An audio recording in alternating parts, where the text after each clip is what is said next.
ஆ, வணக்கம் மாணவர்களே. 7ஆம் வகுப்பு அறிவியல்ல நம்ம அலகு 2 பார்த்துட்டு இருக்கோம். ஸோ லாஸ்ட் கிளாஸ்ல என்ன பார்த்தோம் அப்படின்னா, ஆக்ஸலரேஷன் முடுக்கம். அந்த முடுக்கத்திலையும் பார்த்தீங்கன்னா, நேர் முடுக்கம், எதிர் முடுக்கம், அப்புறம் சீரான முடுக்கம், சீரற்ற முடுக்கம் அப்படிங்கிற சில டாபிக்கை நம்ம பார்த்தோம். அடுத்தது acceleration, deacceleration, uniform acceleration, non uniform acceleration. அதை என்ன அப்படிங்கிறத ஒரு அனிமேஷன் நம்ம பார்த்துட்டு இன்னைக்குள்ள டாபிக்குள்ள போகலாம். இன்னைக்குள்ள டாபிக் தொலைவு காலம் வரைபடங்கள். சரிங்களா? ரைட். ஸோ இப்போ நான் என்னுடைய ஸ்க்ரீனை ஷேர் பண்றேன். நீங்களே அதில் பாருங்க.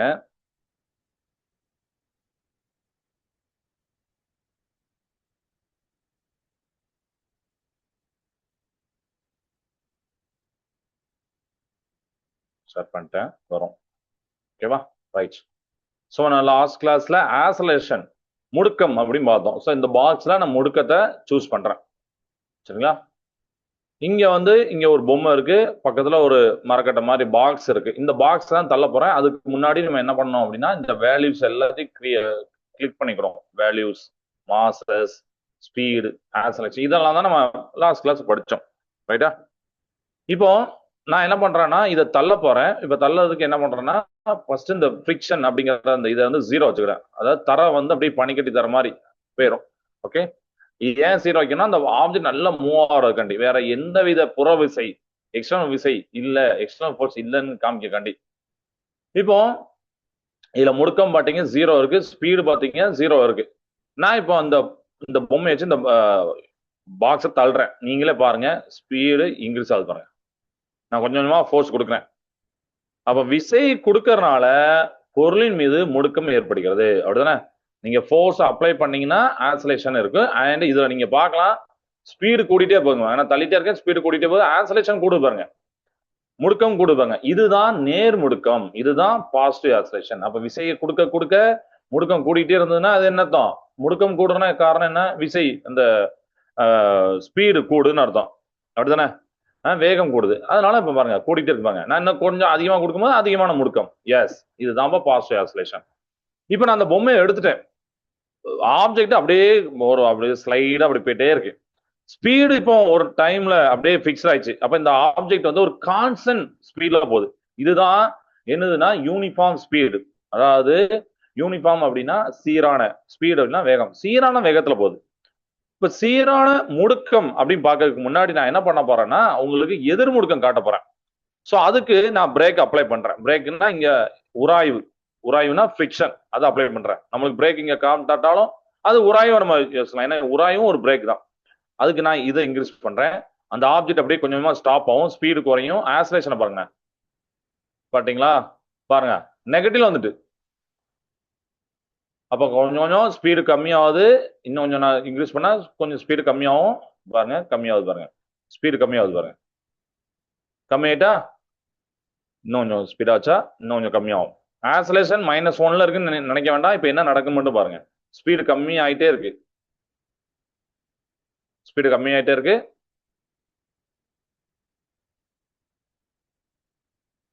பாருங்க, ஆக்ஸலரேஷன் 0 ஆயிடுச்சு. இதுதான் அந்த ட்ரெயின் வச்சு சொன்னேன். சோ ஒரு டைம்ல பிரேக்க போடுவாங்க, அதுக்கப்புறம் வெலாசிட்டி குறைய ஆரம்பிச்சிடும். அதாவது அந்த திசை வேகம் குறைய ஆரம்பிச்சிடும். நீங்க பாத்தீங்க, வேகம் அப்படி குறைஞ்சிட்டே வந்துச்சு. குறைஞ்சிட்டே இருக்கும் போது ஆக்ஸலரேஷன் இருந்தாலும் ஒரு டைம்ல அது 0 வந்துருது. ஏன்னா அந்த ஸ்டேஷன் அந்த பஸ்ஸோ காரோ நின்னுட்டு அப்படின்னு அர்த்தம். இதுதான் எதிர் முடுக்கம். நீங்களே பாத்தீங்க, நெகட்டிவ் வேல்யூ வந்துச்சு. சரிங்களா? எதிர் முடுக்கம். இப்ப அதே மாதிரி யூனிஃபார்ம் ஆக்ஸலரேஷன் அப்படின்னா என்ன அர்த்தம்? நம்ம யூனிஃபார்மா அந்த சீரான முடுக்கமா இருக்கணும் அப்படின்னு அர்த்தம். அடுத்ததான் இப்ப நான் திருப்பியும் அதே மாதிரி ஃபோர்ஸை கொடுக்குறேன். இதுக்கு 0 வச்சுக்கிறேன். ஃபோர்ஸை இப்ப கொடுக்குறேன் ஒரு 450 நியூட்டன். ஏன்னா ஃபோர்ஸை நியூட்டன் தான் எடுப்போம்.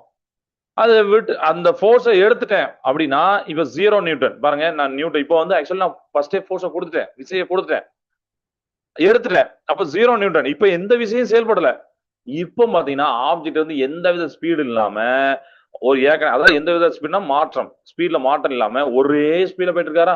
இதுதான் இந்த uniform acceleration. Uniform acceleration.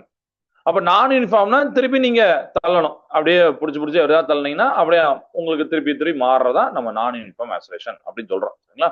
So இதுதான் நம்ம லாஸ்ட் கிளாஸ்ல பார்த்த டாபிக். ஸோ இது உங்களுக்கு கிளியரா இருக்கும் அப்படின்னு நான் நம்புறேன். ஓகே, இன்னைக்கு நாம பார்க்க போற இந்த டாபிக் என்னன்னா தொலைவு காலம் வரைபடங்கள், அதாவது டிஸ்டன்ட் டைம் கிராஃப். உங்க புக்ல கிராஃப் நிறைய கிராஃப் போட்டிருப்பாங்க, கவலைப்படாங்க. அதுல அனிமேஷன்ஸ் இருக்கு, அதை வச்சு உங்களுக்கு எக்ஸ்பிளைன் பண்றேன். ஃபர்ஸ்ட் 2-3 விஷயம் தெரிஞ்சுக்கணும். கிராஃப் எதுக்கு போடுறாங்க அப்படின்னா, நீங்க இப்ப 2 பேர் ஒரு தொலைவு இருக்காங்க, காலம் இருக்காங்க, 2 பேருக்கு உண்டான ரிலேஷனை புரிஞ்சதுக்காண்டி கிராஃப் யூஸ் பண்ணுவீங்க. நம்ம இப்ப நீங்க மேபி சில படத்துலலாம் பார்க்கலாம், ஒரு பவர் பாயிண்ட் பெர்சன்டேஜ், அதாவது அந்த கம்பெனியோடைய growth எப்படி இருக்கும், இல்ல அவரோட ப்ராஜெக்ட் எப்படி இருக்கும் அப்படின்னு சொல்லக்காண்டி என்ன பண்ணாரு, பிளா பிளா பிளான்னு பேசிட்டே இருப்பாரா? இல்ல, டக்குனு ஒரு பவர் பாயிண்ட் பெர்சன்டேஜ் நிறைய சார்ட் காமிப்பாரு. இந்த பார் மாதிரிலாம் இருக்கும், சார்ட் காமிப்பாரு. போன வருஷம் எவ்வளவு டர்ன் ஓவர் நடந்தது, இந்த வருஷம் நாங்க அதை பண்ண போறோம், இதை பண்ண போறோம். அப்போ உங்களுக்கு அந்த டேட்டாவை கிளியரா கொடுக்கும். அதான் அந்த கிராஃப், சார்ட், பார் மெத்தட் இதுக்கெல்லாம். அப்போ நீங்க இந்த மெத்தட்ல இப்ப இதுல பார்க்கும்போது டைமை எக்ஸ் ஆக்சிஸ்ல எடுத்துக்கோங்க, தொலைவுனா டிஸ்டன்ஸ், டிஸ்டன்ஸா ஒய் ஆக்சிஸ்ல எடுத்துக்கோங்க. சரிங்களா? ஃபர்ஸ்ட் விஷயம். நீங்க கேட்கலாம், சார் ஏன் சார் அது ஒய் ஆக்சிஸ்ல எடுக்கணும், நான் வந்து மாத்தி எடுக்கலாமா, டைம் எங்கேயும் டிஸ்டன்ஸ் எங்கேயும் எடுக்கலாமானா இல்ல. பொதுவா எக்ஸசைஸ்ல எக்ஸசைஸ்ல எடுக்கக்கூடிய ஆளை யார் எடுப்பாங்கன்னா, அவர் வந்து இண்டிபெண்டன்ட் குவான்டிட்டி, அதாவது யாருமே சார்ந்து இருக்காதவரை தான் அங்க எடுப்பாங்க. இப்ப டைம் வந்து யாருக்கும் சார்ந்து இருக்குமா? இல்ல, அப்படிதானே? இப்ப நான் பேசிட்டு இருக்கும்போது டைம் ஓடிட்டு இருக்கும்போது, உட்கார்ந்துட்டு இருந்தா டைம் ஓடிட்டு இருக்க போது, நடந்துட்டு இருந்தா டைம், எப்படியாலும் டைம் யாருக்கும் வெயிட் பண்ண போற கிடையாது. ஸோ அவர் வந்து இண்டிபெண்டன்ட் குவான்டிட்டி. இண்டிபெண்டன்ட் குவான்டிட்டியை எப்பவுமே எக்ஸசைஸ்ல எடுக்கணும், இது ஒரு ரூல். இந்த டைமை பொறுத்து ஒரு ஆள் மாறாரா? இண்டிபெண்டன்ட் பொறுத்து ஒருத்தர் டிபெண்டன்ட் குவான்டிட்டி, அவர் தான் நம்ம ஒய் ஆக்சிஸ் எடுக்கணும். புரியுதா ஸ்டூடெண்ட்ஸ்? இது புரியுதா? எப்பவுமே கிராஃப் இதான் மெத்தடு, ரொம்ப சின்ன மெத்தட் தான் இது. அப்ப இதுல நீங்க எடுக்கக்கூடிய ஆட்கள் இவரை பொறுத்து மாறக்கூடிய ஆட்களா எடுக்க போறீங்க. ஓகே, இது உங்களுக்கு கிளியரா புரிஞ்சிச்சு. இப்போ நம்ம கிராஃப், இப்போ என்னுடைய அனிமேஷனுக்கு வாங்க. இந்த ஒரு வார்த்தை புரிஞ்சுதா? ஒரே நிமிஷம், என்னுடைய அனிமேஷன்ல இன்னொன்னு நான் ஷேர் பண்றேன். உங்க ஸ்கிரீன் இப்போ ஷேர் ஆகுது.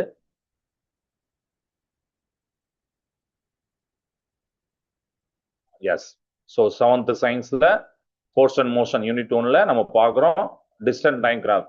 இந்த ஸ்பீடு டைம்னா நம்ம அடுத்த கிளாஸ்ல ஸ்பீட் டைம் கிராஃப் பார்ப்போம். இப்போ இங்க நீங்க பார்க்கலாம், ஒரு காரு ரெஸ்ட்ல இருக்கு. இதுதான் உங்க புக்ல போட்ட பிக்சர் தான் அப்படி நான் அனிமேஷனா வச்சிருக்கேன். சரிங்களா? ஒரு காரு ரெஸ்ட்ல இருக்கு. சரியா? நான் என்ன பண்றேன், ஃபர்ஸ்ட் ரீசெட் கொடுத்து எல்லாத்தையும் அவர் எங்க ரெஸ்ட்ல இருந்தா ஓகே, ரெஸ்ட் கொண்டு வந்துடுறேன்.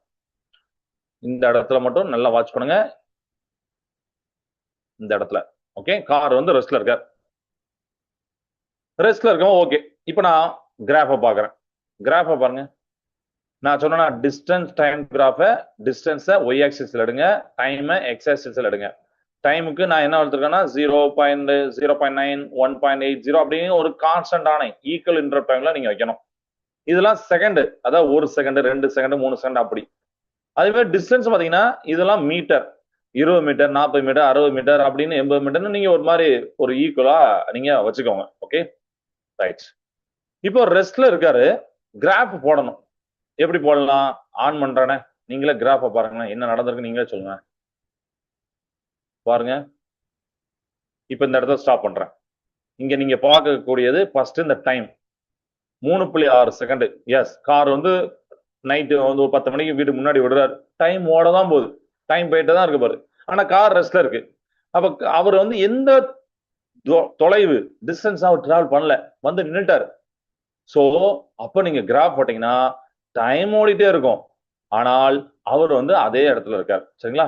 இப்போ வந்து டிஸ்டன்ஸ் 10 மீட்டர்னா என்ன, அவர் வந்து ஏற்கனவே அந்த ஒரு குறிப்பிட்ட ரெஃபரன்ஸ் பாயிண்ட் எடுத்து நம்ம 10 மீட்டர்ல நிக்காரு, வேற எங்கேயுமே போகல அப்படிங்கறக்காண்டி அப்படி காமிச்சிருக்காங்க. சரியா? அப்போ நம்ம கிராஃப்ல ஓகே, இந்த 10லே அவர் வந்து இருக்காரு, வேற எங்கேயுமே போகல, டைம் ஓடிட்டே இருக்கு, அவர் வேற எங்கேயுமே மூவ் ஆகல அப்படிங்கிறது இதுல இருந்து புரிஞ்சுக்கலாம். ஸ்ட்ரெயிட் லைன், இதுதான் நேர்கோட்டு வரைபடம். நேர்கோட்டு கோடு போடணும், நேர்கோடா. ரைட்டா? இது புரிஞ்சுச்சா? இதுதான் அட் ரெஸ்ட்ல நம்ம பார்க்கக்கூடிய பாயிண்ட். இது புரிஞ்சிருக்கும் அப்படின்னு நான் நம்புறேன். ஓகே, இப்போ இதுல வந்து ஹரிசாண்டல் லைன் அப்படின்னு என்னன்னா, ஆப்ஜெக்ட் வந்து ரெஸ்ட்ல இருக்கு, அதாவது ஸ்பீட் வந்து 0, அவர் எங்கேயுமே மூவ் ஆகல, அதனால ரெஸ்ட்ல இருக்காரு. சரிங்களா? கான்ஸ்டன்ட் ஸ்பீடு அதெல்லாம் நீங்க பின்னாடி அடுத்த கிராஃப்ல உங்களுக்கு கான்ஸ்டன்ட் ஸ்பீடு கான்செப்ட்லாம் வரும். அப்போ அதுல நீங்க பார்க்கக்கூடியது வேற இருக்கும். ஓகே, இப்போ நெக்ஸ்ட் யூனிஃபார்ம் ஸ்பீடு போறேன். இதை கிளிக் பண்றேன். சரிங்களா? யூனிஃபார்ம் ஸ்பீடை கிளிக் பண்ணிட்டு இப்போ இந்த காரை பாருங்க, கிராஃபை பார்க்க போறோம். ஓகே, கிராஃபை பாருங்க, பாருங்க. இது ஒவ்வொன்றே நான் சொல்றேன். ஃபர்ஸ்ட் வந்துட்டா இது என்ன நடந்தது சார், கிராஃப் ஏன் இப்படி வந்தது அப்படின்னு நீங்க நினைக்கலாம். கிராஃப் டைம் கூடிட்டே போகுது, அதாவது 0, 1, 2, 3 அப்படின்னு டைம் கூடிட்டே போகுது. ஸ்பீடு அதுக்கு ஏத்தாப்லயே கூட்டிட்டு போகுது. அதாவது 1வது செகண்ட்ல ஒரு 5 மீட்டர் டிராவல் பண்ணிருக்காரு, 5 மீட்டர் டிஸ்டன்ஸ் டிராவல் பண்ணிருக்காரு. 2வது செகண்ட்ல அதுல இருந்து 5னா 10 டிராவல் பண்ணிருக்காரு. இந்த மாதிரி 3வது செகண்ட்ல 15, 4வது செகண்ட்ல 20 அப்படிங்கிற மாதிரி ஒரு ஒவ்வொரு செகண்டுக்கும் 5 மீட்டர் அவர் டிராவல் பண்றாரு. பொதுவா ஸ்பீடுனால தானே, ஒவ்வொரு செகண்டுக்கும் ஒவ்வொரு வினாடிக்கும் எவ்வளவு தூரத்தை கடக்கிறாரு, எவ்வளவு டிஸ்டன்ஸ் கடக்கிறாருன்னா நம்ம சொல்லுவோம், ஸ்பீடுன்னு சொல்றோம். அதான் இங்க போட்டிருக்கோம். பாத்தீங்களா?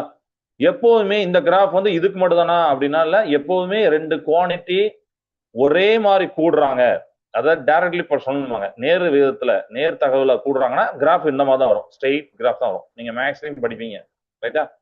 இதுதான். அப்போ இப்ப இந்த கிராஃபை புரிஞ்சுக்கிட்டீங்க. இந்த காரோடைய ஸ்பீடை இப்ப நீங்க பார்க்க போறீங்க.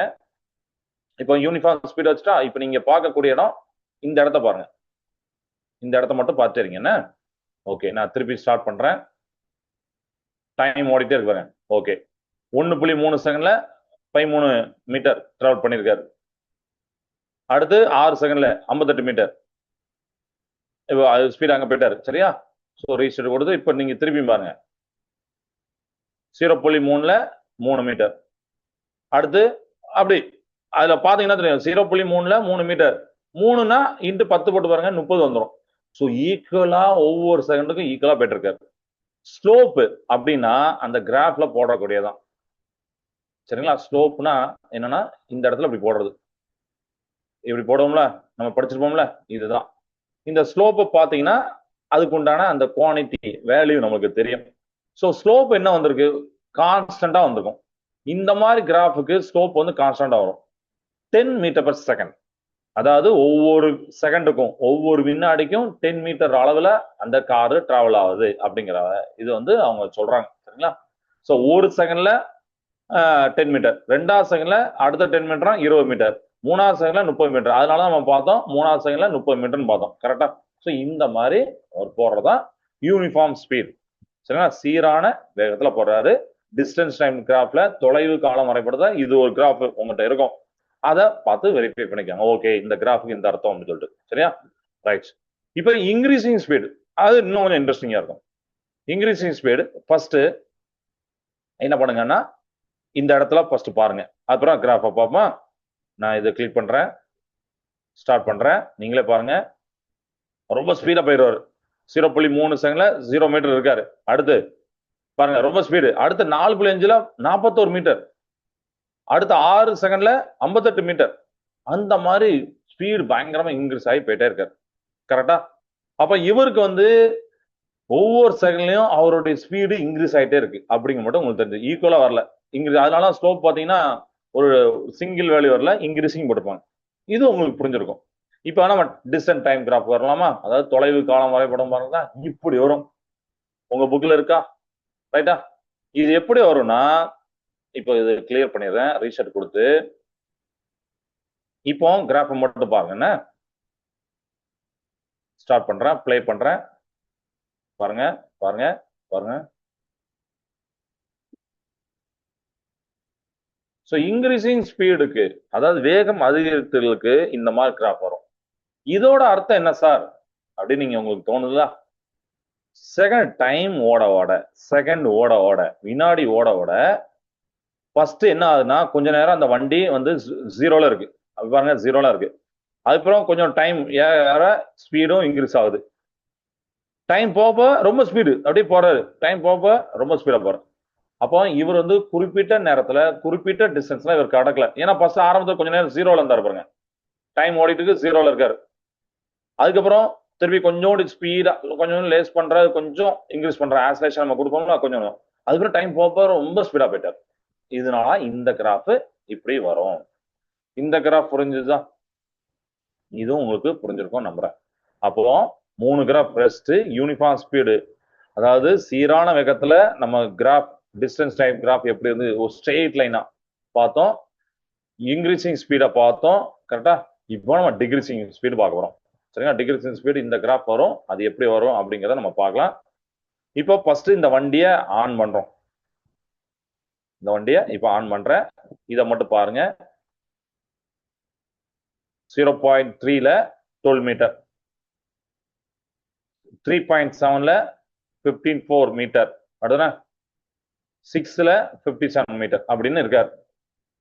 சோ இது என்ன அர்த்தம் அப்படின்னா, அதாவது இப்பவும் அவர் டிஸ்டன்ஸை கடப்பாரு, டிஸ்டன்ஸ்லாம் கடக்க மாட்டாருன்னு சொல்ல முடியாது. அப்படிதான் நம்ம ட்ரெயின் வந்து நல்லா யோசிச்சு பாருங்க, பிரேக் அடிச்சாலும் டிஸ்டன்ஸ் கடக்க மாட்டாரா? இல்லையே, டிஸ்டன்ஸ் கடப்பாரு, கடந்து போவார் அந்த தொலைவை. கரெக்டா?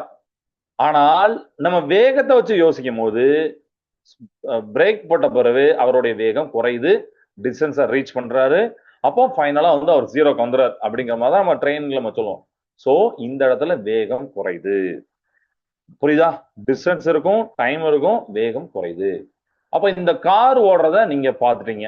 இது உங்களுக்கு கிளியரா இருக்கும். ஓகேவா? இப்ப பாருங்க, இப்ப இந்த கிராஃப் இப்ப நம்ம பார்க்க போறோம். இப்ப கிராஃப் ஏன்னா மேல உள்ள நீங்க பாத்தீங்க, இப்ப கீழே உள்ள இந்த கிராஃப் மட்டும் பாருங்க. என்ன நடந்ததுன்னு நான் சொல்றேன். என்ன நடந்திருக்கு? கார் போக போக என்ன நடந்துட்டு பாருங்க. எஸ், இதோட மீனிங் என்னன்னா, ஃபர்ஸ்ட் ஜீரோல அவர் ஜீரோ இருக்கார். அடுத்து டைம் கூட கூட அவர் வந்து என்னது டிஸ்டன்ஸா அப்படியே கொஞ்சம் கொஞ்சம் அப்படியே டிராவல் பண்ணிட்டு இருக்காரு, கூட்டிட்டு இருக்காரு. டைம் திருப்பி கூட்டிட்டே இருக்கு, திருப்பியும் ஒரு டிஸ்டன்ஸ் டிராவல் பண்ணிட்டே இருக்காரு. ஒரு டைம்ல பிளாட்டா இப்படி ஆயிடுறாரா? அப்பனா என்ன அர்த்தம்னா, டைம் கூட கூட அப்படியே ஒரு மாதிரி இந்த இந்த இதுக்கு நீங்க வேல்யூ பார்க்கணும்னு சொன்னா கிட்டத்தட்ட ஒரு 50ல இருக்கும், 50 மீட்டர் இதுலயே அப்படியே போயிட்டே இருக்காரு அப்படின்னு அர்த்தம். ஏன்னா டிக்ரீஸ் ஆயிட்டார்ல அவரு, அவ வேகம் டிக்ரீஸ் ஆயிடுச்சு. கரெக்டா? உங்களுக்கு ஃபர்ஸ்ட் ஸ்ட்ரைட் லைன்ல போகும்போது பாத்தீங்கன்னா கிராஃப் அப்படியே போயிட்டே இருக்கும், இப்படியே போயிட்டு இருந்தா வேகம் இன்க்ரீஸ் ஆயிட்டே இருக்குன்னு அர்த்தம்.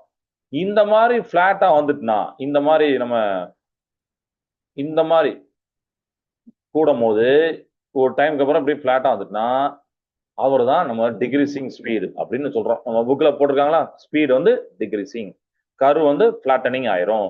ஓகே, டிஸ்டன்ஸ் இருக்கும், டைம் ஓடும், ஆனா கர்வ் வந்து பிளாட்டன்ஸ் அவுட் அப்படின்னு போட்டுருப்பாங்க.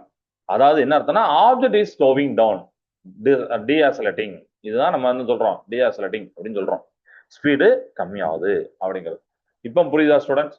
ஸோ இப்போ இதுக்கு நீங்க கிராஃப் போடுறீங்க. இப்போ ஃபர்ஸ்ட் இதுக்கு பாத்தீங்கன்னா ஸ்ட்ரெயிட் லைன் கிராஃப் போட்டீங்க, எல்லாத்துக்கும் கிராஃப் போட்டீங்க. இதுக்கு கிராஃப் போட்டீங்கன்னா டிக்ரீசிங். ஏன்னா இதுல கிராஃப் வந்து நம்ம ஈஸியா பாத்திர முடியாது, இதுக்கு வேற மெத்தட் இருக்கு, அது நம்ம ஹையர் கிளாஸ் வரும். இந்த இடத்துல மட்டும் கிராஃப் பாத்தீங்கன்னா அது ஒரு வழி வரும். இப்போ இந்த இடத்துல கிராஃப் பாத்தீங்கன்னா அது ஒரு வழி வரும். இந்த இடத்துல கிராஃப் பாத்தீங்கன்னா அது ஒரு வழி வரும். ஆனா இந்த மாதிரி 3-4 இடத்துல ஸ்லோப் பார்த்துட்டு நீங்க வேலையை பார்த்தீங்கன்னா டிக்ரீசிங் ஆகும். சரிங்களா? அதுதான் அவங்க போட்டிருக்காங்க டிக்ரீசிங் சொல்லிட்டு. ஸோ இதை இந்த அனிமேஷன் ஃபுல்லாக காமிச்சிட்டேன். நீங்க புக்லயும் உங்கள்ட்ட அந்த பஸ் மூவ் ஆகிற மாதிரி காமிச்சிருப்பாங்க, ட்ரெயின் மூவ் ஆகிற மாதிரி காமிச்சிருப்பாங்க. வீட்டு போய் அதை ஒர்க் அவுட் பண்ணுங்க. நான் லாஸ்டா முடிக்கும் போது உங்களுக்கு ஹோம் ஒர்க்கு நான் தாரேன். இது கிளியர் ஆயிட்டா? எல்லாருக்கும் கிளியர் ஆயிட்டா? ரெஸ்ட்ல பிரச்சனையே இல்லை.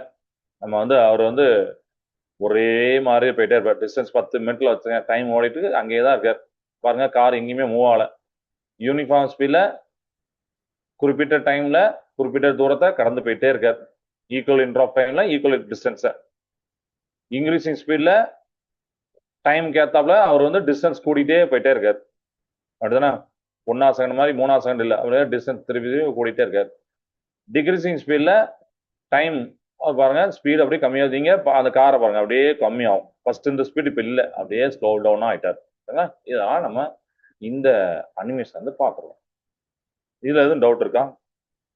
இதே மாதிரி இதே அனிமேஷன்ல அந்த செகண்ட் டைப் உண்டு, speed time graph.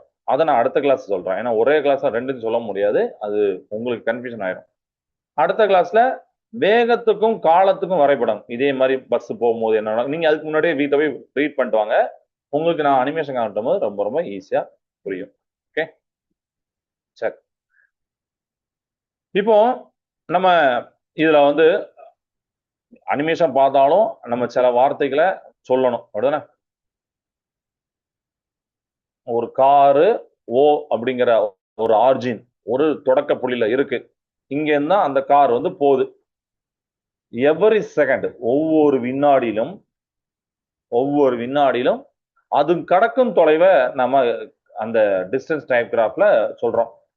Distance time கிராஃப்ல அப்படிதானே, தொலைவு காலம் வரைபடத்துல அந்த ஒவ்வொரு வினாடி நேரத்திலும் அது கடக்கும் தொலைவை நாம பார்த்து ரெக்கார்ட் பண்றோம். அதுதான் நம்ம அந்த டேட்டா, சரிங்களா, ரெக்கார்ட் பண்றோம்.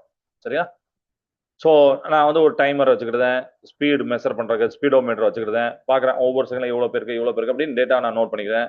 டேட்டா நோட் பண்ணிட்டு அன்னைக்கு கிராஃப் எடுக்கிறேன். எக்ஸ் ஆக்சிஸ்ல டைமு, ஒய் ஆக்சிஸ்ல 1 செகண்ட்ல 10 மீட்டர் போயிருக்காம்பா, 2 செகண்ட்ல 20 மீட்டர் போயிருக்காம்பா, 3 செகண்ட்ல 30 மீட்டர் போயிருக்காம்பா அப்படின்னு பாயிண்ட் எல்லாம் ஃபர்ஸ்ட் வைக்கிறேன். 5 செகண்ட்ல 6. சரிங்களா? அப்போ ஃபைனலா நீங்க பாயிண்ட் வச்ச பிறகு இதெல்லாம் என்ன பண்ணா கனெக்ட் பண்ணாதான் தெரியும். ஓகே, இந்த டேட்டா எதை சொல்லுதுன்னு சொல்லிட்டு. ஸோ கனெக்ட் பண்ணும்போது ஸ்ட்ரெயிட் லைன்ல வருதா, அப்ப டைமுக்கு ஏத்தாப்புல ஸ்பீடு, அதாவது டிஸ்டன்ஸ் ஈக்குவல் இன்டர் ஆஃப் டைம்ல ஈக்குவல் டிஸ்டன்ஸ் அந்த பஸ் அந்த காரு டிராவல் பண்ணிருக்கு. அப்ப இதுதான் யூனிஃபார்ம் ஸ்பீடு. சரிங்களா, சீரான வேகம் அப்படின்னு நீங்க சொல்லி ஒரு ரிசல்ட்டை கொடுக்குறீங்க. புரியுதா? இப்போ அப்ப ரெக்கார்ட் பண்ணணும், அந்த ரெக்கார்ட் பண்ண டேட்டா வச்சு கிராஃப் பண்றோம். கிராஃபை கனெக்ட் பண்ண உடனே அதுல ஒரு லேர்ன் பண்றோம். ஓகே, இது என்ன கிராஃப் அப்படின்னு சொல்றோம். அதுல 4 பாசிபிலிட்டி தான் நம்ம பார்த்தோம். ரெஸ்ட்ல இருந்தா என்ன அப்படிங்கிற பார்த்தோமா? ஸோ 4 பாசிபிலிட்டி நம்ம புக்ல கொடுத்துருப்பாங்களா? என்னதெல்லாம்? ரெஸ்ட்னா எங்கேயுமே மூவ் ஆகாம அவர் இருக்காரு. அந்த மகிழுந்து ஓய்வு நிலையிலே இருத்தல். ஸோ இதுல நீங்க பாத்தீங்கன்னா கிராஃப் அப்படியே பிளாட்டா போனுச்சு. இப்போ இந்த இடத்துல ஸ்லோப் பார்க்கலாமா சார் அப்படின்னா நீங்க ஸ்லோப் பார்க்க வேண்டிய அவசியமே இல்லை. ஏன்னா ஸ்லோப்போட வேல்யூ 0. ஸ்லோப்போட வேல்யூ 0. ஏன்னா டைம் ஓடிட்டே இருக்கும். பட் டிஸ்டன்ஸ் பாத்தீங்கன்னா ஒரே இதெல்லாம் இருக்க 10 மீட்டர்லயே இருக்காரு. அப்ப ரெண்டுத்துக்கும் நீங்க ஒரு ஸ்லோப் பார்க்கும்போது அது சுழி மதிப்பை பெறும். டைம் ஓடிட்டே இருக்கும், 1 செகண்ட் 2 செகண்ட் 3 செகண்ட். ஆனா தொலைவு மாறாமல் ஒரே இடத்துல அப்படியே இருக்கு. இதனால நம்ம என்ன தெரிஞ்சுக்கலாம்னா the car is at rest. மகிழ் வந்து நகராமல் ஓய்வு நிலையில் உள்ளது. இது first point. Second point, travelling at uniform speed. அப்ப மகிழ் வந்து சீரான வேகத்தில் செல்லுகிறது. அப்போ நீங்க 2வது கிராஃப பாத்தீங்க, கிராஃப் போடுறீங்க, டேட்டா எடுக்கிறீங்க, கனெக்ட் பண்றீங்க. ஓகே, ஸ்ட்ரைட் லைன் வந்து அப்ப டைம் ஓடிட்டு இருக்கு, 1 செகண்ட் 2 செகண்ட் அப்படின்னு ஓடிட்டு இருக்கு. அதுக்கு ஏத்தாப்புல அவர் வந்து என்ன பண்றாருன்னா அதோடைய ஸ்லோப்பை பாக்குறீங்க. சரிங்களா? ஸ்லோப் வந்து இப்படியே இந்த இது ஸ்ட்ரெயிட் லைனா இருக்கனால ஸ்லோப்பும் உங்களுக்கு ஒரு பர்ஃபெக்டான வேல்யூ கிடைக்கும். அதனால நம்ம பார்த்தோம் அந்த அனிமேஷன் 10 மீட்டர் பெர் செகண்ட் அப்படின்னு. டிஸ்டன்ஸுக்கும் டைமுக்கும் நீங்க போடும்போது உங்களுக்கு ஸ்லோப் பாத்தீங்கன்னா என்ன வரும்னா வேகம் வரும். ஓகே, அதோட சாய்வு ஸ்லோப்னா சாய்வு. சரிங்களா? சாய்வு பாத்தீங்கன்னா அது வந்து வேகம் வரும். இதுல தொலைவானது ஒவ்வொரு வினாடியிலும் கரெக்டா 10 மீட்டர் வீதம் 10 மீட்டர் வீதம் அதிகரிக்கிறது ஒவ்வொரு வினாடியிலும். அப்போ 10 மீட்டர் பெர் செகண்ட் அதான் அர்த்தம். ஒவ்வொரு வினாடியும் 10 மீட்டர் அளவுல அப்படியே போயிட்டே இருக்கு. இது யூனிஃபார்ம் ஸ்பீட். அதுக்கப்புறம் மூணாவது என்னன்னா டிராவலிங்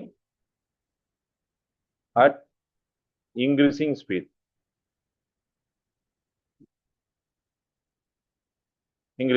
அதாவது வேகம் அதிகரித்து கொண்டே செல்தல். அப்ப இதுல நீங்க 3வது கிராஃப் பாத்தீங்க. இந்த வரைபடத்துல என்ன பாத்தீங்க? ஸ்லோப் பாக்குறோம்னு வச்சுக்கோங்களேன்.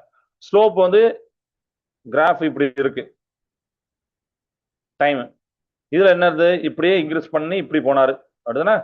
அப்ப இந்த இடத்துல நீங்க ஸ்லோப் பாக்குறீங்க, சாய்வு பாக்குறீங்க. சோ இதோட அர்த்தம் என்னன்னா நேரம் செல்ல செல்ல மகிழ் வந்து ரொம்ப ஃபாஸ்டா போகுது, ரொம்ப வேகமா போகுது அப்படின்னு அர்த்தம். அதாவது speed of the car is increasing. காரோடைய மகிழுந்தோடைய வேகம் அதிகரித்து கொண்டே செல்கிறது. இது 3வது. அடுத்து 4வது. ஒவ்வொரு கிராஃபுக்கும் ஒவ்வொரு மீனிங் இருக்கு. சரிங்களா? அது கரெக்டா போடணும். 4வது வந்து traveling at decreasing speed. வேகம் குறைந்து கொண்டே செல்லுதல். அப்ப அதுக்கு கிராஃப் போடுறோம். கிராஃப் போடும் போது இப்படி போடணும். கரெக்டா? இது என்ன அர்த்தம்? இப்போ இதோட ஸ்லோப் டிக்ரீசிங் அப்படின்னு நம்ம பார்த்தோம். அப்படிதானே? ஏன்னா லாஸ்டா பாத்தீங்கன்னா இப்படி பிளாட்டா போயிடும். அப்ப நீங்க கிராஃப் போட்டீங்கன்னா அப்படியே ஒரு பிளாட் மாதிரி மாறிடும். அதாவது இதோட அர்த்தம் என்னன்னா மகிழுந்தோட வேகம் காலத்தை பொறுத்து படிப்படியாக குறைந்து கொண்டே போகிறது. படிப்படியாக. ஏன்னா நீங்க இங்க பாத்தீங்கன்னா கொஞ்சம் வேற மாதிரி இருக்கும். இங்க பாத்தீங்கன்னா வேற மாதிரி இருக்கும். நான் சொன்னா ஃபர்ஸ்ட் இன்க்ரீஸ் ஆன மாதிரி இருக்கும். ஏன்னா ரெண்டு பேரும் டைமும் இன்க்ரீஸ், டிஸ்டன்ஸ் இன்க்ரீஸ் ஆன மாதிரி இருக்கும். ஆனா போக போக இப்படி குறையுது. காலத்தை பொறுத்து படிப்படியாக குறைந்து கொண்டே போகிறது. Speed of the car is decreasing. மகிழ்ந்தோடைய வேகம் குறைந்து கொண்டே செல்கிறது. புரியுதா ஸ்டூடண்ட்? இப்ப 4 கிராஃபை நம்ம போட்டோம். இப்போ டிக்டேஷன். ஸோ சயின்ஸ் நோட் எடுத்துக்கோங்க. சரிங்களா? சயின்ஸ் நோட் எடுத்துக்கோங்க. நோட் பண்ணிக்கோங்க. 5 வேர்ட்ஸ். ஃபர்ஸ்ட் வேர்டு டிஸ்டன்ஸ், தொலைவு.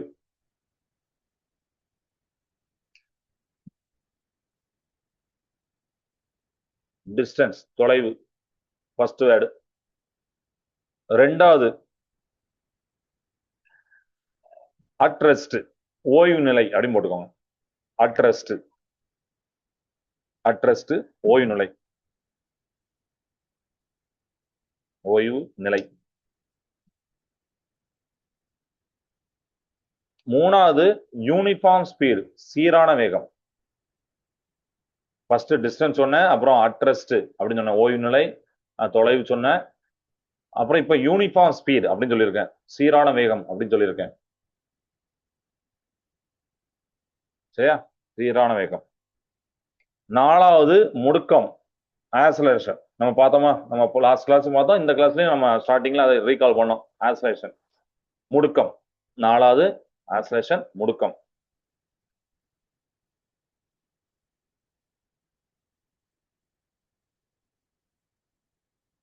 சரியா? எழுதிட்டீங்களா? அதுக்கப்புறம் காலம், 5வது வார்த்தை காலம், டைம் அப்படின்னு போட்டுக்கோங்க. 5வது வார்த்தை காலம், டைம் போட்டீங்களா? இந்த 5 வார்த்தை நோட் பண்ணிக்கோங்க. ஓகே ஸ்டூடெண்ட்ஸ், நம்ம இன்னைக்கு என்னெல்லாம் பார்த்தோம் அப்படின்னா, இப்போ இதுக்கப்புறம் உங்களுக்கு அந்த டிஸ்டன்ஸ் டைம் கிராஃபை வச்சு நீங்க பார்த்தோன்னே சொல்லுவீங்க அந்த வண்டி ஓயில் இருக்கா, சீரா போகுதா, அதாவது யூனிஃபார்மா போகுதா, இத வேகம் கூடிக்கிட்டே போகுதா, ஸ்பீடு இன்க்ரீசிங்கா, இத ஸ்பீடு வந்து டிக்ரீசிங்கா அப்படிங்கறத இந்த கிராஃபை வச்சு உங்களால பார்க்க முடியும் அப்படின்னு நான் நம்புறேன். அந்த அளவுக்கு ஒரு தெளிவா இருக்கும். நீங்களும் வீட்டுல போய் ரீட் பண்ணிட்டு அடுத்த ஒரு கிராஃபை பார்த்தோன்னா உங்களால சொல்றதுக்கு பார்த்துக்கோங்க. சரிங்களா? ரைட். ஸோ இன்னைக்கு ஹோம்ஒர்க்கை நோட் பண்ணிக்கோங்க. ஹோம்ஒர்க் என்னன்னா இன்னைக்கு படிச்சதுதான். இன்னைக்கு என்ன படிச்சோம் அப்படின்னா டிஸ்டன்ஸ் டைம் கிராஃப் பார்த்தோமா? அப்போ நீங்க அது ஒரு ஃபுல் கொஸ்டினா எழுதுங்க. Distance time graph. நான் 4 கேஸ் சொல்லி கொடுத்தேன்னா அந்த 4 கேஸுமே நீங்க அதோடைய அதிகரித்து கொண்டே செல்கிறது. அப்போ அதுக்கு ஒரு சின்ன வேல்யூ மாதிரி போட்டுக்கோங்க. அப்புறம் கிராஃப் போடணும். இந்த 3 எண்ணம் இருக்கணும். ஃபர்ஸ்ட் அதிகரித்து கொண்டே செல்கிறதுக்கு நீங்க அந்த ஹெட்டிங் எழுதுறீங்க, அதுக்கு என்ன அர்த்தம் அப்படின்னு சொல்றீங்க. அப்புறம் அந்த வேல்யூ ஒவ்வொரு செகண்டுக்கும் என்னென்ன ரீடிங் இருக்கு, 10, 20 அப்படின்னு இருக்க மாதிரி இருக்குல்ல. அதுக்கப்புறம் அந்த கிராஃப், இந்த 3 எண்ணம். இதே மாதிரி 4 கேசஸ்க்கும் நீங்க எழுதிட்டு வரணும். எழுதலாமா?